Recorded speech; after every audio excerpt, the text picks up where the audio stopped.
ಕರ್ನಾಟಕ ರಾಜ್ಯ ಸರ್ಕಾರವು ಅಬಕಾರಿ ವಲಯದಲ್ಲಿ ಕ್ರಾಂತಿಕಾರಕ ಎನ್ನಲಾದ ಹೊಸ ತೆರಿಗೆ ನೀತಿಯನ್ನು ಅಧಿಕೃತವಾಗಿ ಅನುಷ್ಠಾನಕ್ಕೆ ತಂದಿದೆ. ದಶಕಗಳಿಂದ ನಡೆದುಕೊಂಡು ಬಂದಿದ್ದ ಹಳೆಯ ಸುಂಕದ ಪದ್ಧತಿಯನ್ನು ಕೈಬಿಟ್ಟು ವೈಜ್ಞಾನಿಕವಾಗಿ ಮದ್ಯದಲ್ಲಿರುವ ಆಲ್ಕೋಹಾಲ್ ಸಾಂದ್ರತೆಯ ಆಧಾರದ ಮೇಲೆ ತೆರಿಗೆ ವಿಧಿಸುವ ನೂತನ ವ್ಯವಸ್ಥೆಯನ್ನು ರಾಜ್ಯವು ಅಳವಡಿಸಿಕೊಂಡಿದೆ.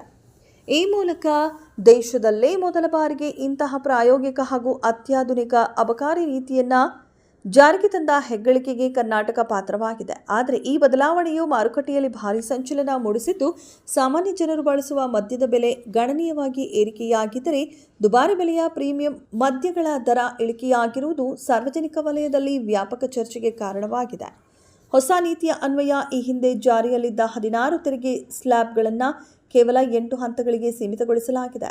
ಸರ್ಕಾರದ ಈ ನಿರ್ಧಾರದ ಹಿಂದೆ ಮದ್ಯದ ಮೌಲ್ಯಕ್ಕಿಂತ ಹೆಚ್ಚಾಗಿ ಅದರಲ್ಲಿರುವ ಶುದ್ಧ ಆಲ್ಕೋಹಾಲ್ ಪ್ರಮಾಣವನ್ನು ತೆರಿಗೆಯ ಮಾನದಂಡವನ್ನಾಗಿ ಮಾಡುವ ಉದ್ದೇಶವಿದೆ. ಈ ವ್ಯವಸ್ಥೆಯಿಂದಾಗಿ ಅಬಕಾರಿ ಇಲಾಖೆಯ ಕಾರ್ಯಾಚರಣೆ ಸರಳವಾಗುವುದರ ಜೊತೆಗೆ ತೆರಿಗೆ ಸೋರಿಕೆಯನ್ನು ತಡೆಗಟ್ಟಲು ಸಾಧ್ಯವಾಗುತ್ತೆ ಎಂಬುದು ಆಡಳಿತ ಮಂಡಳಿಯ ಆಶಯವಾಗಿದೆ.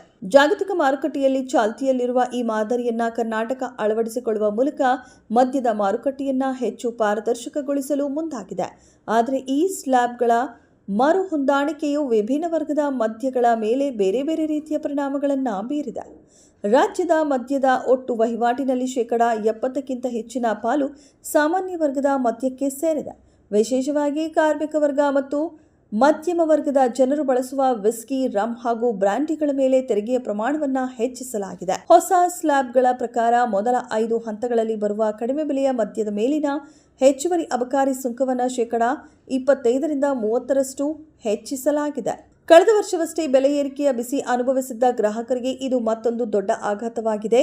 ಈ ಹಿಂದೆ ₹80 ಆಸುಪಾಸಿನಲ್ಲಿದ್ದ 180 ಮಿಲಿಲೀಟರ್ ಮದ್ಯದ ಪ್ಯಾಕೆಟ್ ಅಥವಾ ಬಾಟಲಿಯ ಬೆಲೆಯು ಈಗ ₹105ವರೆಗೆ ತಲುಪುವ ಸಾಧ್ಯತೆ ಇದೆ. ಇದು ರಾಜ್ಯದ ಬೊಕ್ಕಸಕ್ಕೆ ಹೆಚ್ಚಿನ ಆದಾಯ ತಂದುಕೊಟ್ಟರೂ ಜನಸಾಮಾನ್ಯರ ಜೇಬಿಗೆ ಕತ್ತರಿ ಹಾಕಿದಂತಾಗಿದೆ.